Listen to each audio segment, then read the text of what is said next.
Post-harvest losses remain a major challenge in agriculture, with significant volumes of produce lost before they ever reach the market. Next Into the Nest is a venture tackling that problem head-on, building solutions designed to preserve value beyond the harvest. Hello. Morning. Morning. How are you doing? Okay, how are you? Good. If you all can just introduce yourselves and then give us the pitch of your business. My name is Muzone Ngobe.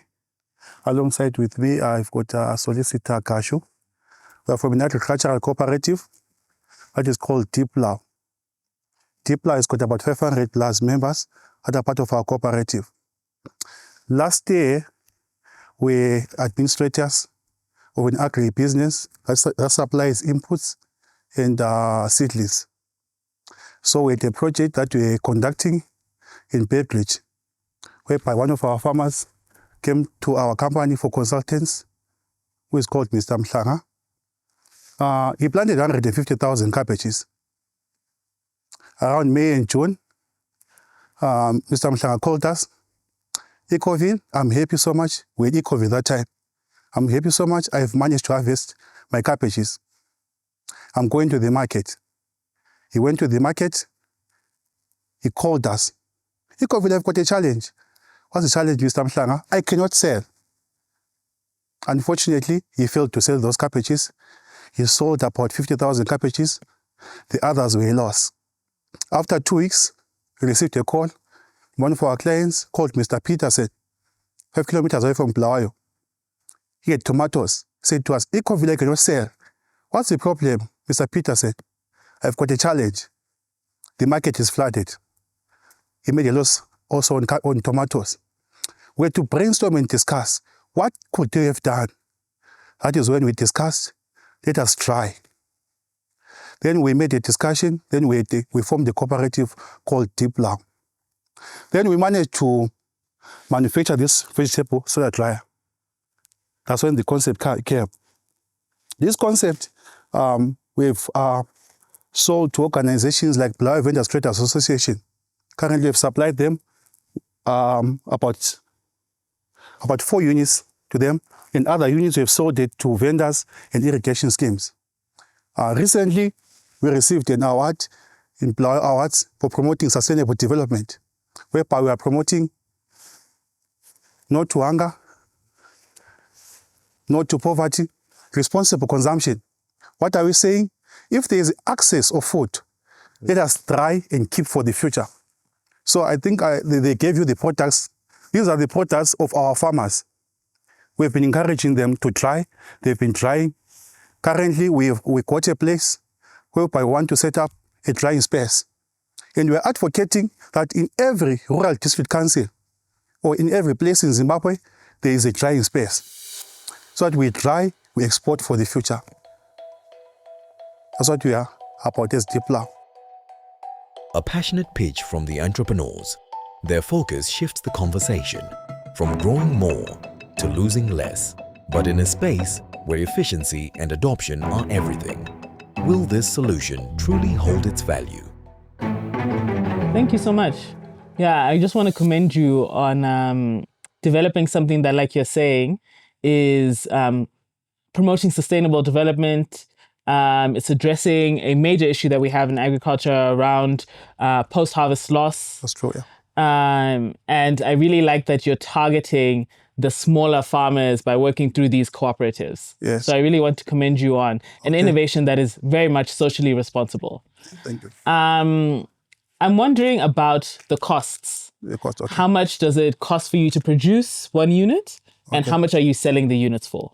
So I'd just like to commend them on that as well, because this is a very thorough business plan here. Well done, guys. Thank you so much. Okay, thank you very much. Thank you so much. Production cost, we're talking about $650 to produce it, because we sold it, we are selling it at 1.250. It's, Okay. It's 650 the material cost, and It's 658. 658. Okay, The material 658. cost. Yeah. The material cost. All right, Then so there are almost other things 50% like tying profit. wire and so forth, and other things that are involved in terms of the product. Yes. Okay. Interesting. And you've sold how many units so far? We sold 7 units. Okay. Just looking at your forecast going into the year, you're correct, 658 for a unit and then 7 units sold to date.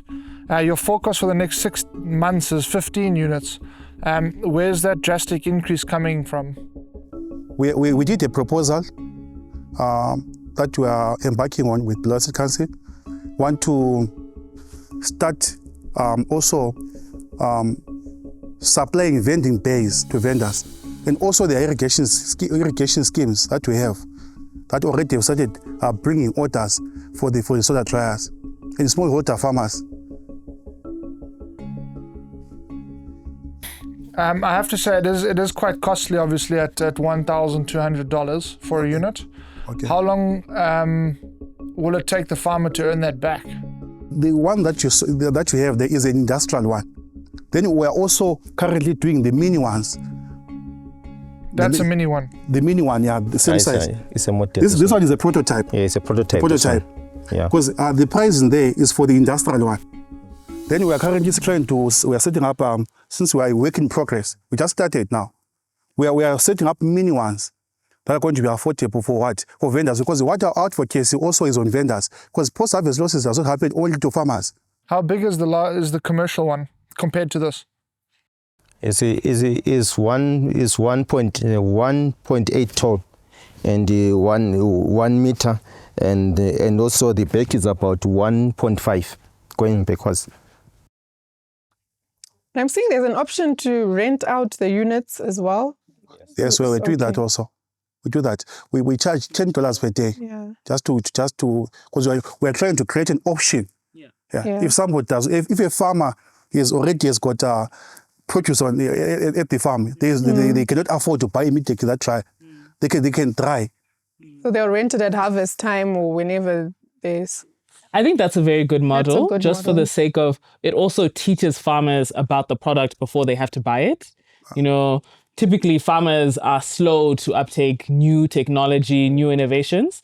So I'm including myself. I'm including myself as a farmer in that. Farmers including You don't know myself. you don't know how many drone people come to my farm and we're also hesitant about it because, new technology.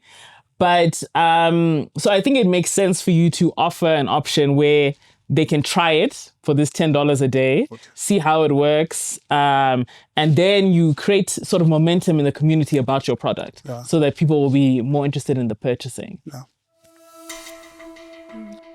The entrepreneur's model allows farmers to access dryers on demand, especially when it matters most. It's a move that earns strong approval from the judges. However, Karen has her sights beyond the dryers. Question, so does each farmer have to organize their own packaging or you also been assisting?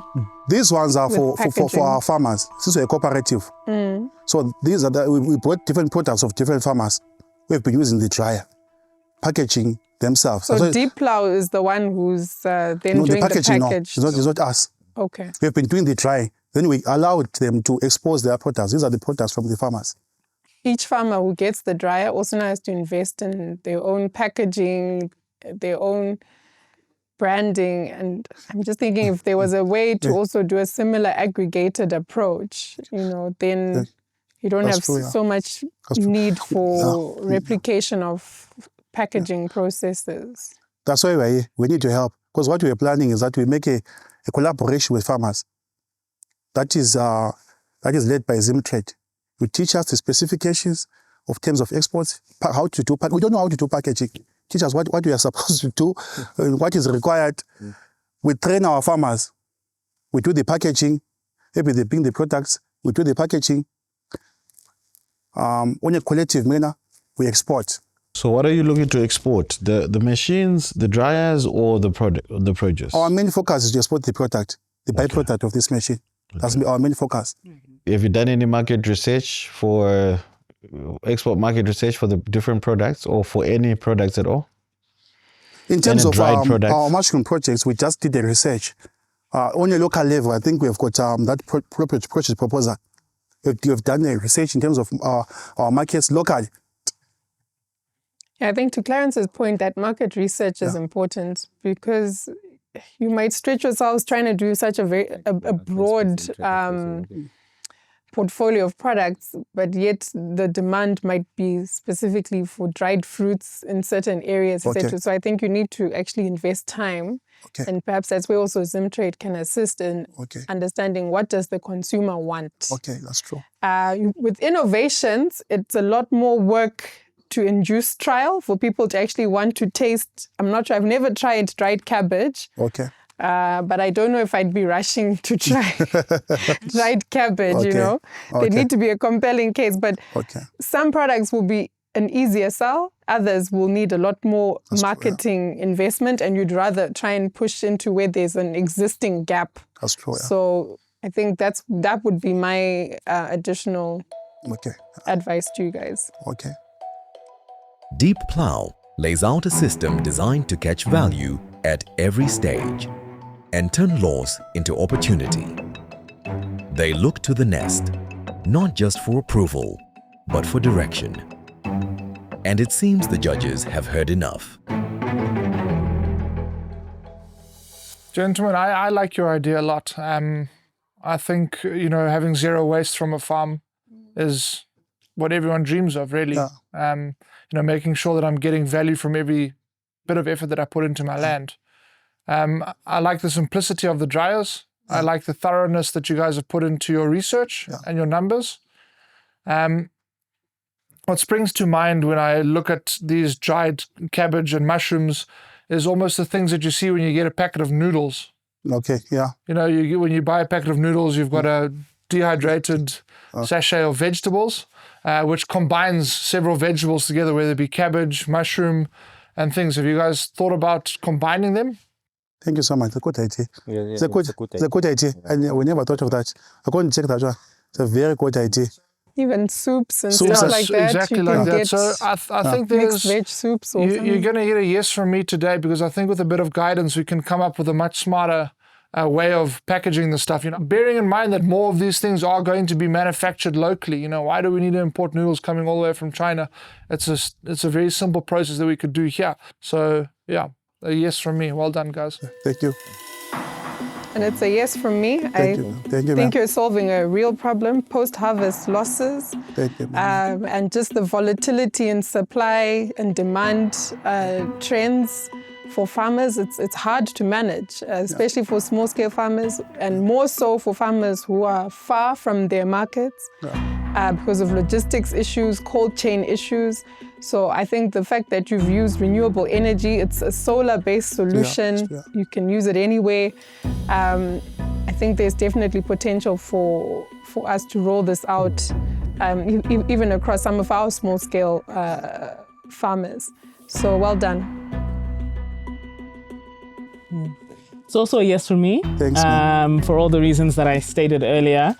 I think I'd really like for you to, in the next round, focus a little bit more on how the dryer is going to impact our small-scale farmers and what kind of model you're going to use to roll it out. So I know right now you're generally talking to cooperatives, but give us some more figures. Which cooperatives, how many farmers are in those spaces, the dryers that you're going to be providing to them, the rentals that you're going to be doing. Give us a little bit of the, something like a go-to-market strategy in terms of how you're going to introduce this dryer to different communities and make money from doing that. Thanks, man. I just want to say, adding to what my colleague is saying about the dryers. When you first started talking, I thought your plan was to sell the dryers. But I think your plan is bigger in trying to reduce waste, trying to help farmers get more value in what they couldn't sell fresh, which is a very, very good idea. I'm all up for that. So I think make the dryers affordable. If my numbers are correct, I think we have 10,000 irrigation schemes in Zimbabwe. If you could go and try to strike a deal with each irrigation scheme, grow crops, provide a dryer for the crops that cannot be sold at a cost, definitely not give them for free, for the products that cannot be sold as fresh, and then still find a way of collecting or helping to market through partnerships or by yourselves or through contacts, and then still try to market the products that you dry. But it's very important to focus on certain products and build a brand from that. I think it could work. So I think you've come up with a good idea. You've got 3 essays, so we'll see you in the next round. But before you leave, I also want to say we focus a lot on what's being grown, but fruits are a very low-hanging fruit, if I can put it that way. The concept of fruits and what we were also proposing, it was a proposal stage. Maybe he can help us.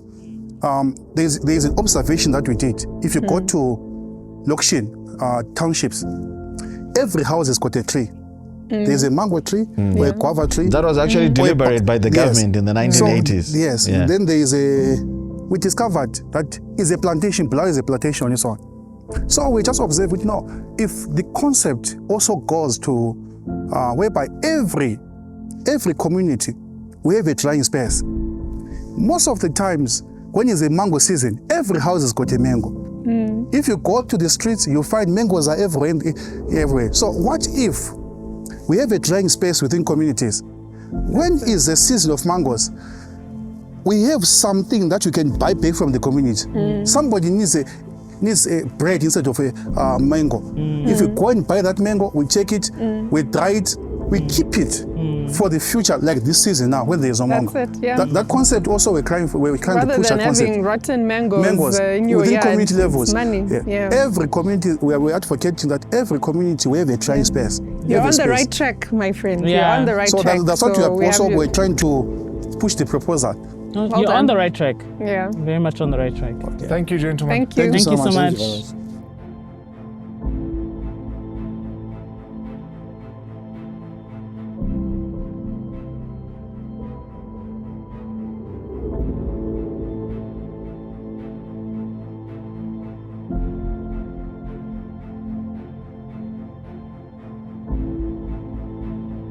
The Eagle's Nest Agri-Challenge, proudly brought to you by Zimtrade and the Netherlands Embassy.